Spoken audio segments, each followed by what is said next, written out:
Tras la conquista de la ciudad en 1264, la antigua cora de Sidonia-Sarish se divide en señoríos integrándose en el reino de Sevilla. Sarish y su alfoz pasan a depender directamente de la corona de Castilla, manteniendo su papel como capital y centro político-administrativo del territorio de la antigua provincia andalusí.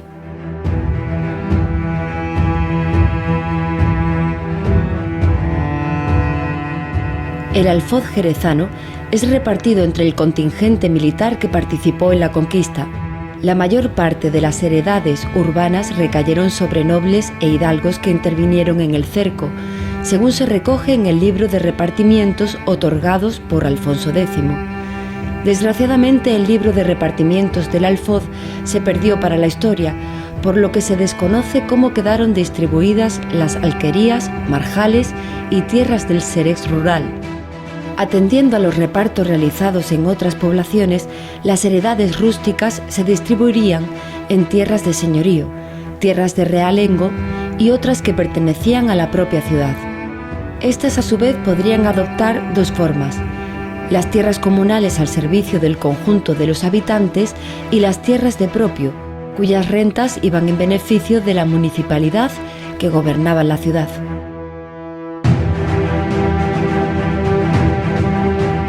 Los campos se despueblan por el clima belicoso y la inseguridad. Esto es así, no solo por la presencia de los contingentes militares castellanos que ocupan la ciudad, sino porque desde el sur aparece una nueva amenaza militar. A finales del siglo XIII, una nueva dinastía bereber, los benimerines, toman Algeciras y desde allí se lanzan a reconquistar los territorios hispanos del Imperio almohade. Jerez se convierte en el bastión de esta avanzada y su caballería participa en las batallas de Teba y el Salado de Tarifa, que enfrentaron al ejército del sultán benimerín Abu al-Hassan Ali, acompañado del sultán granadino Yusuf I, contra las fuerzas coaligadas del rey castellano Alfonso XI y el rey Alfonso IV de Portugal. Tras la derrota en 1340 del ejército benimerín en la batalla del Salado, el frente militar se desvía hacia la frontera con el reino de Granada. Jerez adquiere una enorme relevancia militar como frente de batalla en la frontera occidental del reino nazarí. A lo largo de la frontera se levanta un sistema defensivo formado por atalayas y castillos, con el fin de avisar y frenar posibles incursiones de tropas nazaríes. Aún así se conservan restos de aquellas atalayas como las de Torrecera, Gibalbín, la Torre de la Hinojosa en el Cortijo de Pedro Díaz, Macharnudo o la Loma de la Torre. Estas atalayas permitían avisar de posibles peligros mediante fogatas. También perviven los castillos de Tempul, Gigonza, Doña Blanca, Torre Melgarejo o El Berroquejo. A diferencia de las atalayas, estos castillos mantenían pequeños contingentes militares destinados al control de vías de comunicaciones. La franja sur del territorio jerezano, desde la desembocadura del Guadalete hasta Gigonza, quedan prácticamente despoblados. Solo se mantienen los aprovechamientos ganadero y forestal, destacando la cría de toros en condiciones semisalvajes. Estas reses serían la base de las futuras ganaderías boyales, destinadas a la producción de bueyes para la agricultura y de donde, andando al tiempo allá por el siglo XVIII, surgirán las castas de toros bravos que aún perviven en estos campos jerezanos.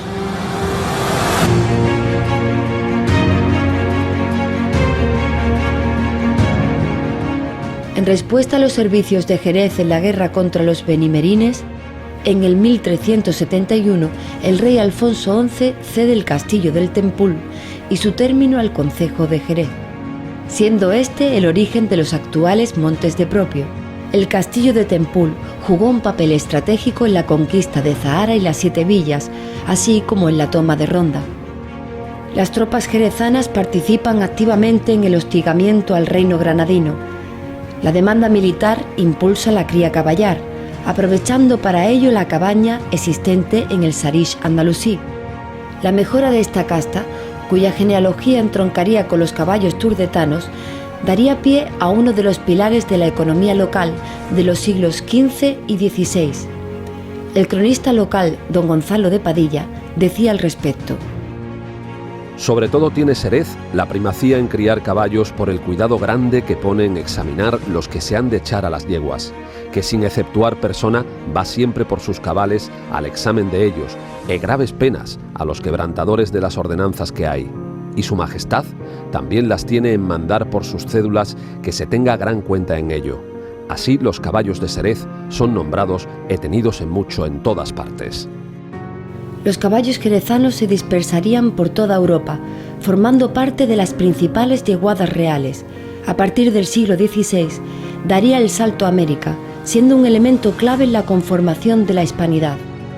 En la actualidad, en la cultura ecuestre americana, desde el gaucho argentino al cowboy norteamericano, podemos rastrear un ancestro común en la cultura ecuestre del caballo jerezano. A finales del siglo XV, a pesar de los esfuerzos de la corona, el alfoz de Xerez, sobre todo en su franja sur, permanecía despoblado. Con el reino de Granada debilitado y reducido el peligro de las razias nazaríes, se hacen concesiones de tierra a instituciones religiosas para impulsar la colonización y explotación del territorio. En 1467 se asienta la primera comunidad de cartujos en la ribera del Guadalete. En los siguientes 80 años, el monasterio adquiere una enorme relevancia, facilitando la explotación de las tierras aledañas. También la cría caballar sería una de las actividades económicas del monasterio, lo que daría lugar a la afamada estirpe de caballos cartujanos.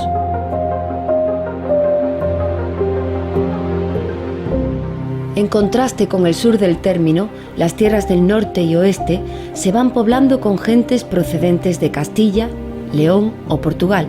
Se utilizan los emplazamientos de antiguas alquerías, algunas de las cuales aún perviven a finales del siglo XV. El ruedo de la propia ciudad se expande. Es allí donde pervive el cultivo del viñedo. Ya en tiempos de Alfonso X se repartieron tierras de viñas y cuenta la tradición que fue uno de sus principales caballeros, don Fernando Ibáñez Palomino, quien se dedicará a la producción de vinos, dando nombre a la variedad de uva que al pasar de los tiempos se convertiría en mayoritaria en el marco de Jerez. La corona de Castilla impulsa el intercambio de lana inglesa por vinos de Xerez, generando un comercio que pervive hasta nuestros días. Las viñas de Xerez se convierten entonces en una fuente de riqueza para el reino, de modo que Enrique III de Castilla, por una real provisión de 1402, prohíbe que se arranque una sola cepa. La creciente demanda de vinos de Jerez por parte de comerciantes ingleses, franceses y flamencos obliga al cabildo de la ciudad a promulgar el 12 de agosto de 1483 las ordenanzas del gremio de la pasa y la vendimia del Jerez, siendo este texto la primera referencia de la futura denominación de origen. El comercio de vinos, junto a la necesidad de localizar la Marina Real, requieren a la corona disponer de un puerto en las cercanías de Xerez. Los puertos de Cádiz y Sanlúcar estaban en manos de los ducados de Arcos y Medina Sidonia, con quienes el rey mantenía una larga disputa. En 1483, los reyes católicos dictan la Carta Puebla, por la que se impulsa el poblamiento de una zona de alfoz jerezano con el fin de disponer de un puerto de la corona en la bahía de Cádiz. En las proximidades del antiguo Portus Gaditanus surge así la localidad de Puerto Real, que se escindirá del alfoz jerezano en el año 1543 bajo la corona de Carlos I. Esta no sería la última escisión del término medieval de Jerez. En 1773, Carlos III autoriza la creación de la villa de Santa María de Guadalupe de Algar, que se desgaja del término jerezano, y finalmente, en 1995, se crea el municipio de San José del Valle, cuyo término se apropia de una parte importante de los territorios históricos de Jerez, como fueron el término de Tempul y las tierras de Gigonza.